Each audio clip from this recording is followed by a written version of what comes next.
Hello, my name is Emmy DeGrappa. Each week, we bring you stories asking our guests the question why. We learn about passion, purpose, and the human experience. Brought to you by Wyoming Humanities with the generous support of the Wyoming Community Foundation. This is What's Your Why?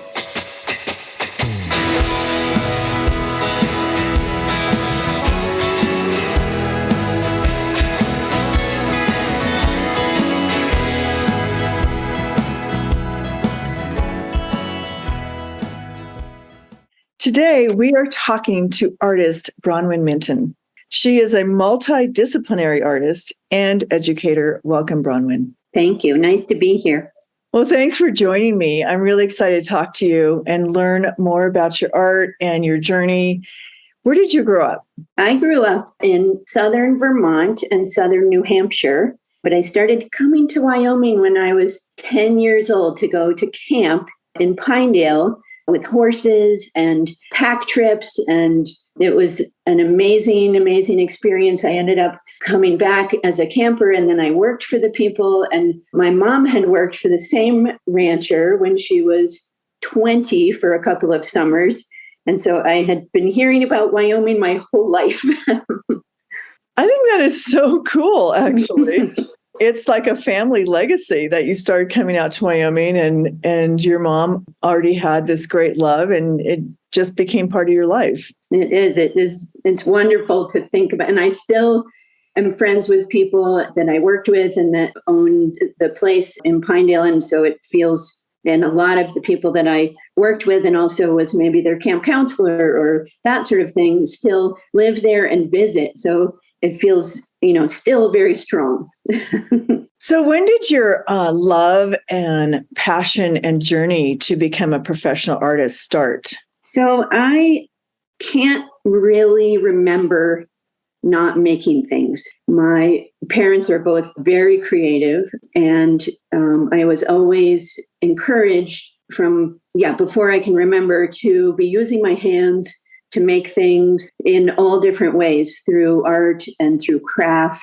I also have, my mom's a really good writer and my dad is an artist and they're both educators. So it feels like I was very encouraged to, be an educator and an artist from a very early age. So you're really influenced by your parents and your family. And what do you think about when I say professional artist? Because like you said, you can't remember a time when you weren't drawing and creating and doing the artistic things. And I think all children start out that way. And probably as an educator, you have some ideas and philosophies about that. And I want you to share that with us. Yeah, I do. I think it is, there sort of are maybe a couple different parts to that question. Yeah, one, as an educator and child of educators, I do feel like there is a funny little spot in people's lives where they have been really creative and then something happens where maybe they don't feel like they can draw something realistically, or they have a concept of how things should be when you're making things, or they have some kind of teacher that doesn't encourage that. I really believe that people are not born genius artists or anything else. I think it has to do with anything anybody does in their life. I think it has to do with obsession. So if you really love something and want to do it, you're going to do it more and more and more. And then the more you practice, the better you'll get at it. So I feel like anybody could draw or make things or think about making artwork, but unless they really are obsessed with doing it and learning it, and then they're going to be obsessed with something else and be really good at that. And in terms of, being a professional artist, I feel like there are, especially now, so many different ways of being creative with people, collaborating, making your own work. There are, I think, different levels of the way people think about success or being a professional. And it really is now, I think, an individual path to how people feel like they are doing what they should be doing and they're doing it the way they want to be doing it. I like your answer because it kind of draws me to ask you to describe your art and why you chose to be a multidisciplinary artist and what that means. So my work is and has been for most of my life been tied to how we as humans interact with the natural world. For me, it's taken all different kinds of forms, and I use a bunch of different mediums in my work depending on how I want to express that idea. So sometimes my work is I use a bunch of different things to come up with how I want to express myself and communicate with people through images or sculpture, 3-dimensional, 2-dimensional, sometimes video, using scientific observation or physical involvement or cultural experience. And I use simple forms that are derived from nature, shadows, texture, shapes, and many different medias, clay, wood, paper, as I said before, sometimes animation. And my work sort of ranges from very microscopic to monumental. So I really try to play with scale. And what I'm trying to do is think about how humans fit into and also construct nature, because we've been doing it for thousands of years. So that is what I have been working, the themes that I work with all the time and revolve to. And sometimes it's pretty realistic drawings, but other times it's an installation that evokes some sort of visual or physical feeling. So being a multidisciplinary artist, what is the medium? Are you working with wood? Are you working with metal? Or is it a combination of things that you work with? And what's been your journey in terms of learning different mediums to do your expression? Yes. Sometimes it is wood. Sometimes it's clay. Sometimes it's paper. Sometimes it's wax. I have forever been very curious about learning new things. And I feel like my whole education in undergrad and in grad school was really about problem solving. That's how I approach thinking about making things. And so I'm very, very curious about different mediums. I love to learn to use different kinds of things. And then sometimes also the medium helps me think about how I'm expressing those ideas that I was mentioning a little bit earlier. So I think I have a huge curiosity for different kinds of things that artists use to make things. So I think that's why it's multidisciplinary, because which is my own personal, that's how I go about making things, is being curious about metal, about clay, about different mediums, and then it sort of goes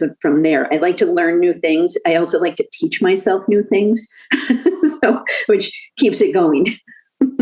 So in this exhibition, which I think is really great to feature women in the arts, and a lot of times what I've learned is that throughout history, women have not been featured in the arts, and why this museum, this National Museum of Women in the Arts, is so exemplary of how women are emerging as artists. And what has been your take on women in the arts in terms of being out there and what's been portrayed throughout history? Yeah, I think, it is very interesting. I've been a student of art history and a woman artist. And, I think back to how I was taught art history, and probably, I could name or at least conjure images of the women that I was taught, in undergrad and grad as artists. Probably more women were being recognized when I was going through grad school, and more are now. But it just is really fascinating, the percentages, and I don't have them on the top of my head right now, of how many women are actually known and shown in galleries and in museums and collected by people. And it's not a very good percentage. So it feels really, really wonderful that there is a museum that is trying to tip that a little, some, and bring, some of those statistics to our awareness and show contemporary and historical women's work, because I do think we need as many voices as possible culturally so that we can be empathetic and understand each other. And if we have, one point of view, it's not quite as equal or interesting. Well, that's true. That's what I love about art, is that you have multiple perspectives, no matter what your cultural background is, your political differences are. You can kind of cross barriers with art and have your own self-expression. So when people look at your art, is there any certain message that you convey or that you want people to walk away with and go, oh, I get it, or I know what she's saying in that art piece? So most of my work is derived from an idea and from how we interact with the natural world, but it is the work that I feel sort of does its best job is it's not really abstract, but it is going towards something that is open and openly would be open so that people can have their own reaction and own interpretation coming from what they're looking at. I want people to be able to get a visual feeling, some kind of physical feeling when they're looking. I'm looking at a piece of mine right now that uses magnifying glasses. And so I want people to be able to think about their physicalness and then also have some kind of reaction and idea about how we interact with and fit into the natural world. I think that's great that you kind of leave it open to each person's interpretation of what you create.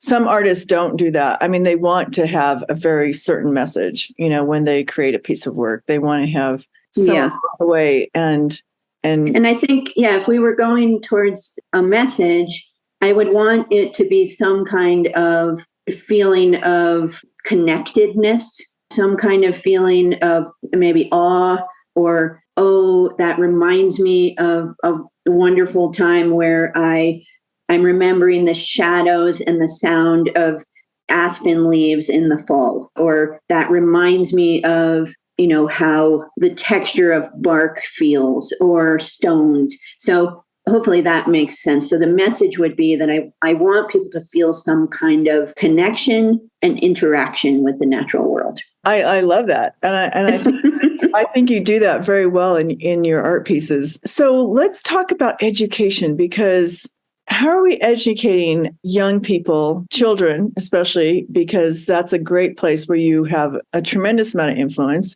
How do you impart to a kid at any age, actually, that everybody's an artist in some way? Everybody is a creator. Everybody can reach that.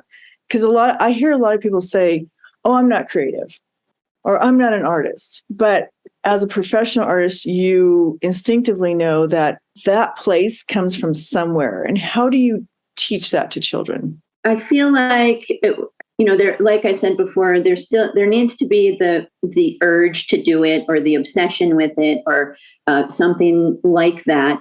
But, I think there's a balance between trying to teach skills and then also trying to listen to people and have them be able to think about what ideas do I have and how am I going to use these skills that I am learning to show something or communicate or tell people things. So I think an openness about that, but then also, you can do that in a bunch of different ways, as a writer or as a poet or as there's all the million different ways of expressing and communicating with people. And with art instruction, you also really are trying to teach people how to use tools and different mediums. So there's a balance in there of, you do need to learn how clay works, or you do need to understand how a camera works so you can take the picture that you want to take. Or you do need to understand how paint mixes. So there is a very physical, technical part to teaching, but then there's also the idea part where you're really trying to teach people about how do you tell something through an image or an object. What kind of responses do you get from kids when they come into an art class and they don't have the confidence or they don't know how to express themselves? And how do you kind of bring them out of that and help them like find a path where they can open up? Yeah, and so I think it is a lot. I mean, there's so many different ways to, talk about ideas. And so I think really, helping people, I think, when you're really young, what you're trying to do is learn how to hold a pencil or use scissors to cut things. And so, you want to get people comfortable with the tools that they're using. So I think a lot of showing and demonstrating and then, practicing, on part of the student, but then also the sort of reminding that you're not going to get it right the first time, that there needs to be a lot of practice. There's a reason why artists refer to art making as their practice, because you do constantly need to practice it, just as you might need to practice singing, or you might want to athletes do it, they're practicing. So I think it is a great term when artists refer to, oh, this is my art practice, because I need to keep doing it so that I can get better. And then it will, I'll be able to know how to do the thing that I want to say visually. No, I think that's an excellent answer. I think there's this attitude that sometimes you're just naturally a good drawer or naturally a good painter or naturally a good something. And there is some of that. But then what you were saying is the practice. So you might be good at it, but if you don't practice it, you won't become better at it. Right, exactly. And if you're not obsessed with it, then you don't feel like practicing it, and you'll be obsessed with something else. You'll be really good at making pizza dough, which is also really important. I can attest to that. So I feel like there are a couple of funny things happening. Sometimes I think there's a period of time in education where kids like either are told they can't do something, or they internalize that they can't do something, and then it sort of gets shut down. But then there's also, they might end up realizing that there's some other thing that they're totally obsessed with. Like, we have a lot of athletes in this community, and you have to be really obsessed and do a lot of practicing to, excel pretty much at anything you're doing. So, yeah. I think that's a great way to put it. I love your word obsession, because it's what we all do in whatever we do. It's like it becomes what you are obsessed to. That's what you gravitate towards. And it might not be, creating a piece of art. It might, like you said, it might be, being the best runner or football player or whatever. But it really is what you spend time doing. And let's talk about the starving artist. Right? Let's talk about the starving artist. There's this thing in culture and society that if you're an artist, you're starving. I know.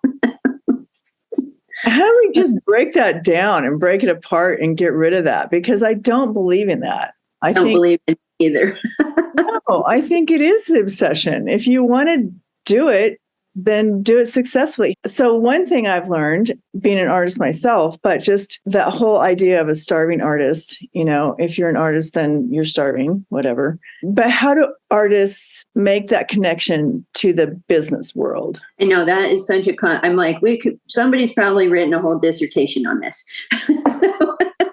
No, I think it is a very antiquated way of thinking about artists. I feel like more contemporarily, artists have found a million different ways to be creative, and it can go in so many directions throughout. You can just look at, our world right now, is so visually rich, as one word, busy, as, like we are consuming things as people that are made by other people that are creative all the time, daily.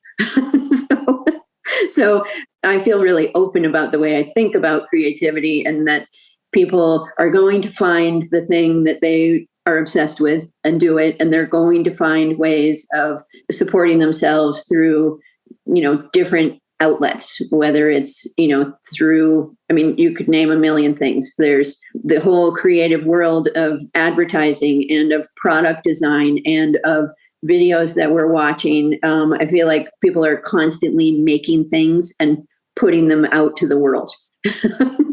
And so it's really nice that way. There's not just one path or one way that says, oh, I'm a painter, therefore I have to be in a gallery. There's also the academia thing. I am a X kind of creative person, therefore the way that I need to make my living is to teach at the college level. Like, I think there are so many different ways of finding your path with creativity and the thing that you make, that it's really nice and exciting. And so you can apply yourself to so many different areas. I think that is so true, that we get stuck. We get stuck in boxes. I always think about how we label people, or we label art, or we label a certain thing, and then we kind of like ruminate in that place. But I like to learn how or who inspires you, maybe on a daily basis, to create differently or do something different. Who are the artists that have inspired you in your work? When I read that question that you had sent me earlier, I always have a really hard time answering that, because I have so many different things that influence me. So I would say there's a bunch of different things daily. I love having an artist community that, we have in this town. I love making things daily. Sometimes it's in our studio spaces at the Art Association. Sometimes it's at home. So I love having a community of people that I can bounce ideas off of, or I like to do things quietly, and then I'll show things to people and talk to them about it. But I think I was saying a little bit before in some of the earlier, about I'm really inspired with my work about how I move through the natural world. So those are the things that really get me. And then I try to figure out how to say it.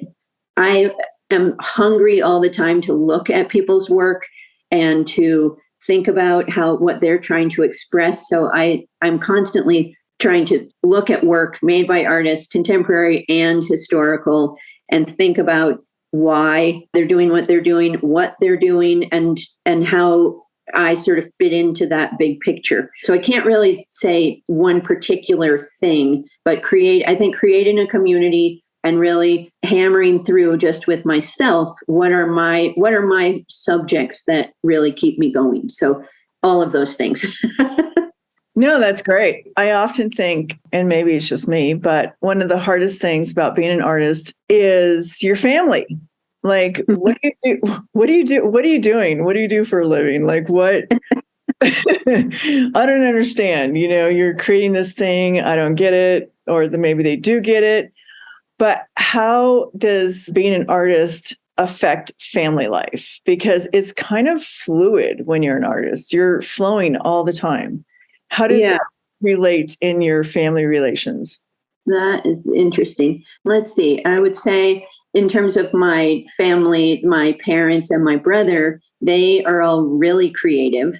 And I think some of the play that I play with different mediums I got from my dad, because he, has tried a lot of things and is very accomplished at different things, but then settled on being a potter. My brother is a fiction writer and a screenplay writer and very creative. And my mom is very creative and has been, and is a really good writer, but also a really amazing, really, really into food and how we grow it. And she's started a bunch of CSAs and is a really good cook, and also works with people that way. So I feel like in my growing up, I was always encouraged to be an artist and be creative. I'm married, have a husband and a 13-year-old son, and my life with them it does flow. We are problem solving constantly, or thinking about how to, work with. My husband does a lot of woodworking and is also,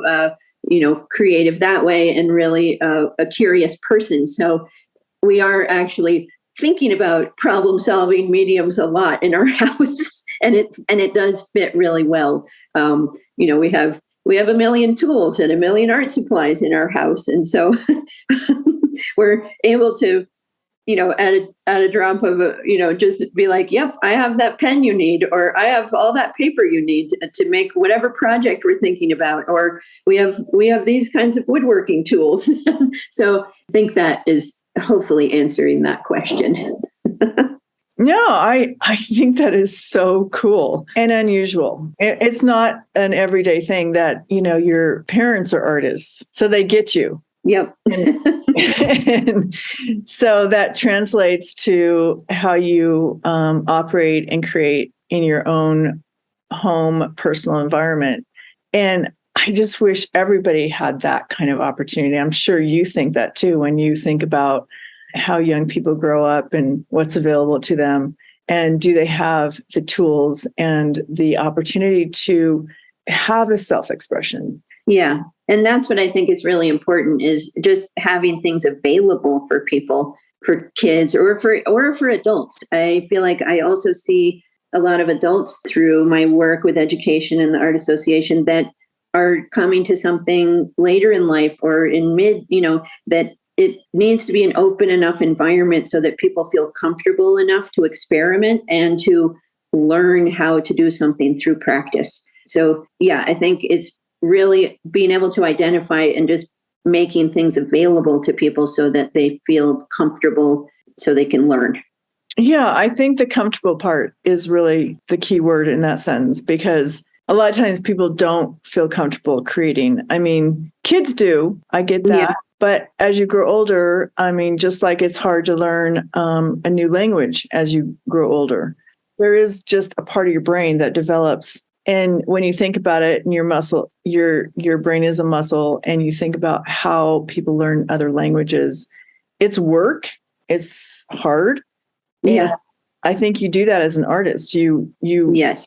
develop that. And so you're very fortunate to have all that just kind of working in your life. Good for you. I love that. I love hearing that. And you should write a book. You're funny. Oh, well, what I've really been interested in, the past few years is how I don't even think it really, how good using your hands and your brain, and your whole physical body and your eyes to make things. It's important for someone who is in, whatever level they're picking, whatever they're trying to express in their world, but also for people who are new to art making. It's really, all of the studies that are coming out is so amazing how good using, your physical self to make things is. So it also, on a totally other thing in terms of education, it's just really good for you to make things, even if it's just for yourself. I absolutely agree with that, because in this world and in this day and age, we do so much on the computer, and you get to the end of the computer and you're just like, I need to go outside and do something physical, because you get just in the computer and it gets really tiring. Yeah. And I would say that for especially what we're doing daily, that's like whatever it is, communicating with people through email or through Zoom or that sort of thing. I do feel like the computer is an incredible tool for making art. And that, I think, is a very different thing from, using computers daily to conduct life is very different than using it as an artistic tool. No, that's a good point. I agree completely. When you use it as an artistic tool, that's one thing. And I get that part of it. But when you use it every day to just communicate with people and do emails and, do all the things you need to do for business, and I feel like it's a drain. And then you need to go do something physical. Do a piece of art. Go draw. Okay, you just inspired me. I'm going to just do something. Because I was thinking about that. I was like, oh my gosh, that is so cool that you have all these tools in your home available when you get sick of the computer because you so much work on the computer, you can just walk away and start drawing something or start working with clay or. I also feel like, I know this, I really love to cook. So I also feel like sometimes, making food is a similar, like you're using your hands, you're using your senses, your smell, all kinds of things to cook dinner. And that I think also is a really interesting way of using your physical self to do things.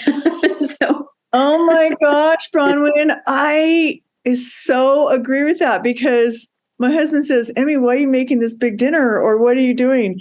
Because I'm always trying new recipes because I want to just get away from the computer, go into my kitchen and create something different. And I'll research recipes or I'll research a sauce because every time I make a roast, it's different. Or every time I do a spaghetti recipe, it's different.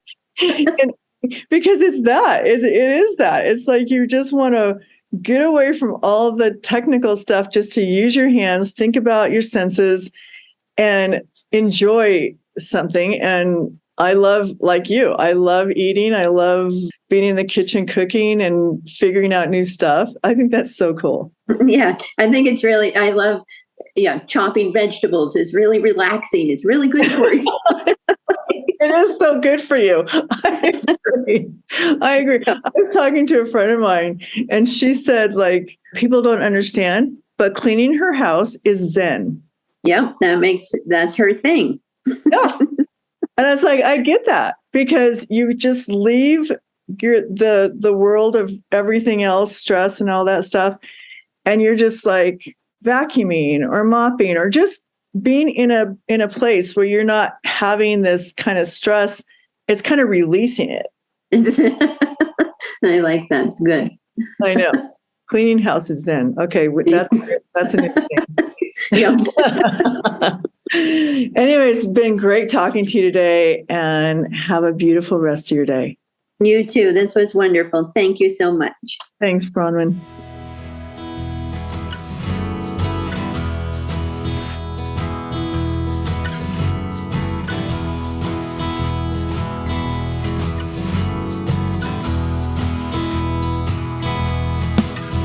Thank you for joining us for this episode of What's Your Why? Brought to you by Wyoming Humanities with support from Wyoming Community Foundation and generous supporters like you. To learn more, go to thinkwhy.org, subscribe, and never miss a show.